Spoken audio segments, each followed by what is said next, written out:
Hey kids, thank you for joining me. I'm in one of the Sunday school rooms at church. I came to the safe place, and you know why? Because I wanted to remember that I'm safe, that I'm loved, and that I have everything I need. And I know you've probably heard people around you, maybe your parents, maybe the teachers, talking about the coronavirus and how to take care of yourself. Sometimes when we hear news we don't expect, we can get really afraid. And I want to tell you that if you are afraid, to tell an adult near you so they can help you and they can hear you.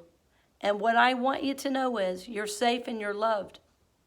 So even if you're afraid and maybe even sad when you hear the news, I want you to know that God is with you, that you are loved, and that as you breathe, as you remember you're safe, that you can return to a space of calm,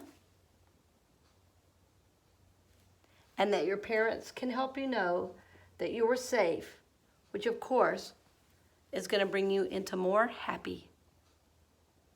So know that we love you, we're praying for you every day, and that we know your parents are making really good decisions for you to keep you safe. Know that we love you, we support you. And I'm going to give you a couple of things to say that might help you. I am loved. I am safe. I am blessed. God loves me. We bless you as you go throughout your day, dear friend. Bye.